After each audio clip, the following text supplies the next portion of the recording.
My last conversation with my mother was not loud.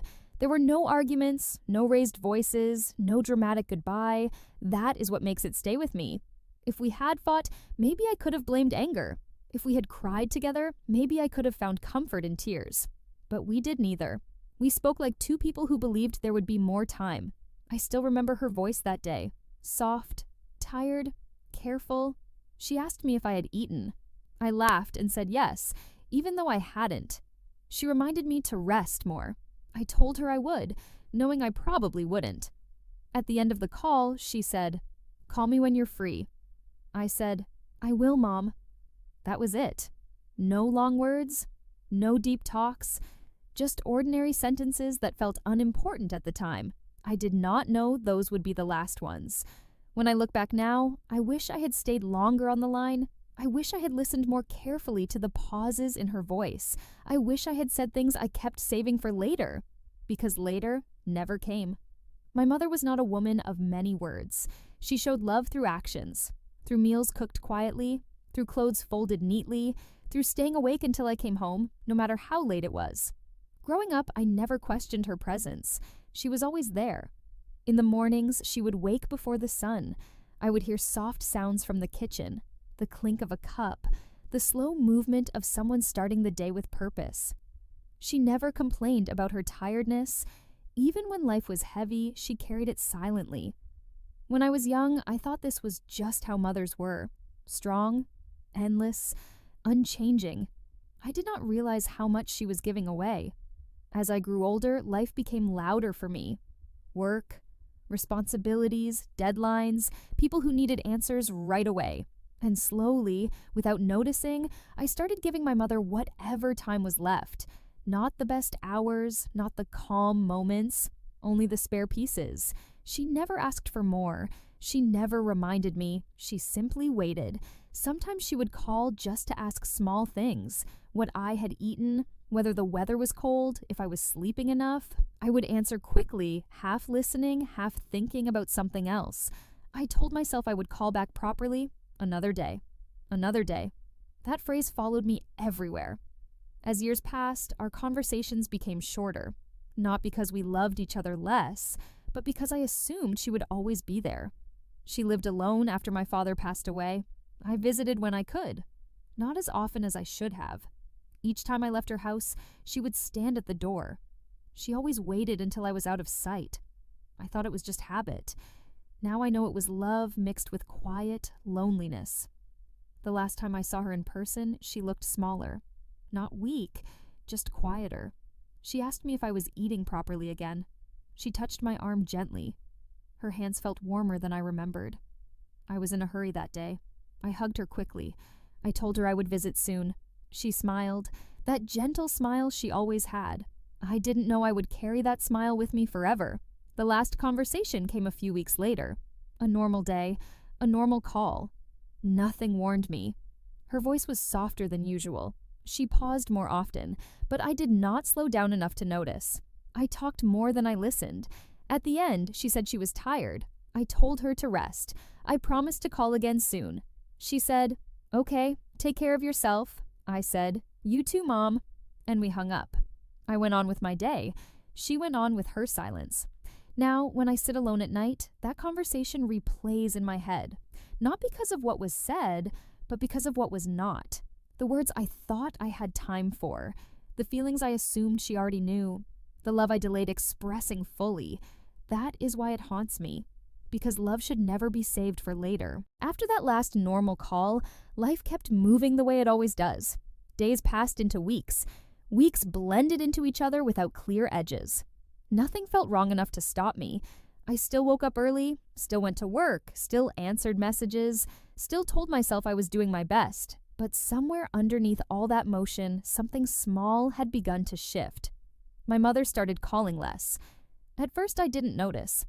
I was used to being the one who missed calls, the one who replied late, the one who said, "I'll call you tonight." So when days passed without her number lighting up my phone, I assumed she was just busy, or resting, or doing fine, like she always was. I told myself she would call if she needed me. That thought still hurts. When I did call her, the conversations felt different. Not dramatic, Not sad in a clear way, just thinner. She spoke slowly, choosing her words carefully. She asked fewer questions about my life. She listened more than she talked. Sometimes there were long pauses. At the time, I thought it was just the phone connection. Now I know it was something else. I would fill the silence with quick updates. Work was busy, life was moving fast. I promised to visit soon. She would say, "That's good. I'm glad you're busy." Her voice sounded proud, but also distant, like she was slowly stepping back. One evening, I finally noticed how long it had been since I last saw her. I checked the calendar. I counted the weeks. My chest felt tight for a moment. I told myself I would visit that weekend, but that weekend came with excuses. Extra work, a tired body, a mind that wanted rest instead of travel. I told myself next weekend would be better. Next weekend came and went too. I did not realize how easy it was to delay love, how quiet regret begins. When I did visit her after a long gap, I saw small changes. Her house was still clean, too clean. The kitchen had fewer smells. The fridge was less full. The plants by the window looked dry. She smiled when she saw me. That same gentle smile. But she did not move as quickly as before. She told me she was fine. She always did. She made tea, even though I told her I could do it myself. She sat across from me, watching me drink. I asked her if everything was okay. She nodded. "I'm just getting older," she said softly. I laughed it off. I told her she looked the same as always. She smiled again, but her eyes stayed quiet. During that visit, she brought up small memories, things from years ago. She talked about my childhood, about meals she used to make, about moments I had forgotten. At the time, I thought she was just being nostalgic. Now I understand she was holding on. She asked me if I remembered my favorite food as a child. I did not remember right away. She reminded me. I felt embarrassed. She laughed gently. "It's okay," she said. "Mothers remember these things." I wish I had said more then. I wish I had told her how grateful I was. Instead, I checked my phone. As weeks passed, her voice grew weaker during calls. Not sick, just tired. She would say she didn't want to disturb me, that she knew I was busy. Those words should have stopped me. Instead, I accepted them. I let her protect me from her needs. I told myself I was being respectful. I was not. I was being absent. One night she called me unexpectedly. It was late. I remember feeling surprised, even slightly annoyed. I answered, but my mind was elsewhere. She asked me how I was. I gave a short answer. Then she went quiet. I asked her if she wanted to say something. She hesitated. "I just wanted to hear your voice," she said. I smiled, but I didn't understand the weight of that sentence. I told her I would call her properly another day. I said I was tired. She said she understood. She always understood. After that call, something changed in me. Not enough to act, but enough to feel uneasy. I started thinking about her more often. Random thoughts, sudden memories. I would see something she liked and think of calling her. Then I wouldn't.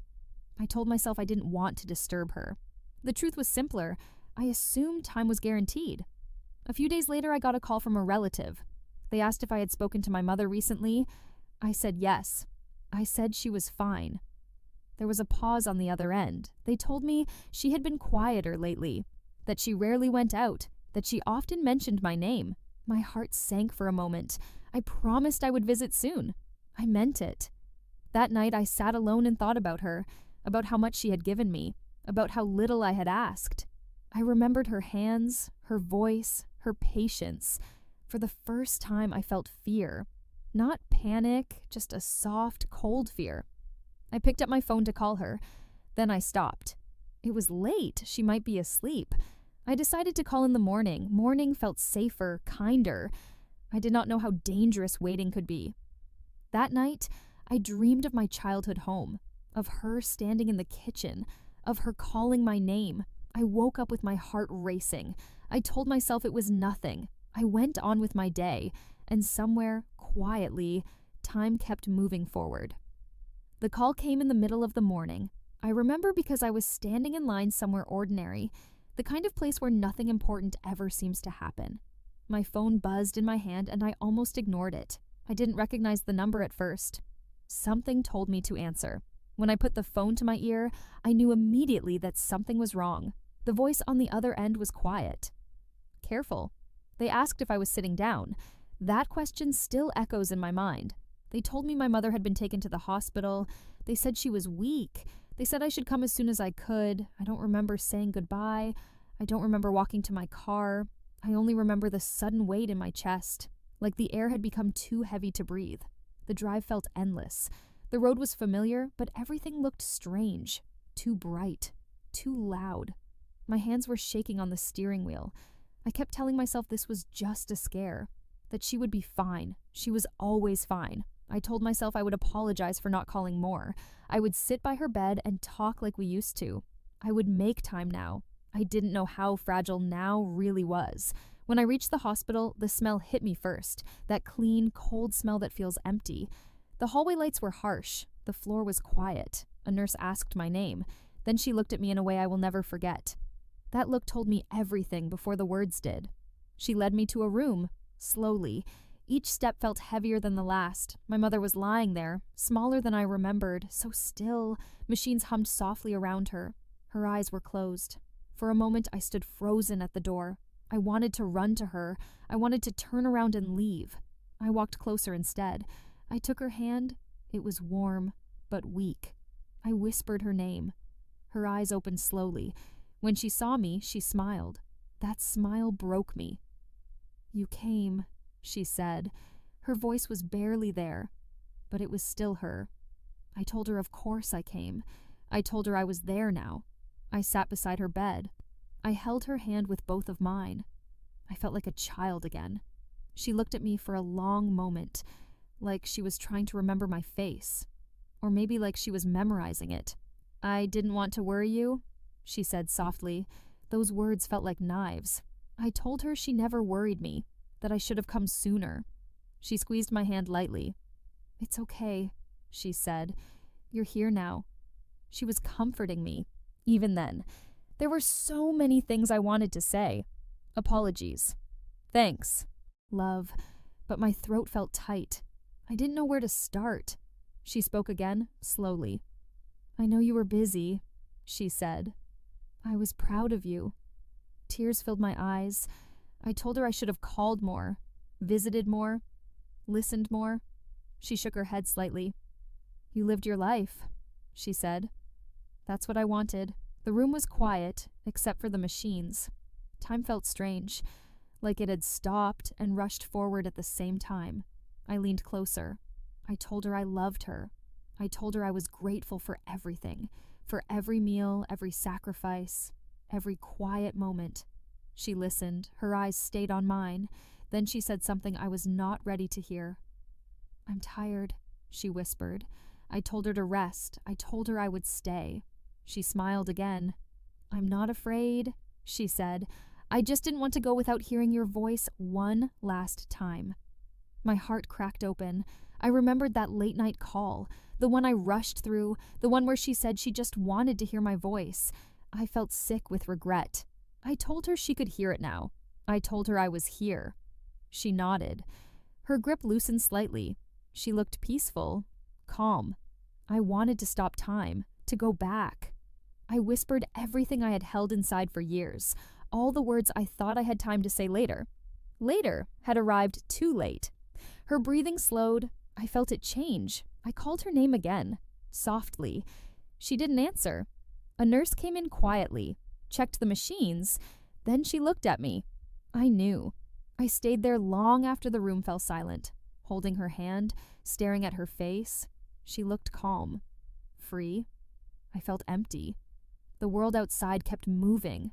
Cars, people, life. Mine had stopped. When I finally left the hospital, the sky was cloudy. The air felt heavy. I sat in my car and cried. Not loudly, just quietly. For the calls I missed, the visits I delayed, the love I assumed would always wait. That was the day I learned something painful. Love does not keep time. Life does not pause. And sometimes the last conversation comes before you are ready. The days after my mother passed felt unreal. People kept talking to me, but their words floated past my ears. I nodded. I thanked them. I smiled when I was supposed to. Inside, everything was quiet. Too quiet. I returned to my home, but it didn't feel like home anymore. Every corner reminded me of something unfinished. Every silence felt louder than noise. I kept checking my phone out of habit, as if her name might still appear on the screen. It never did. That was when the truth finally settled in. She was gone.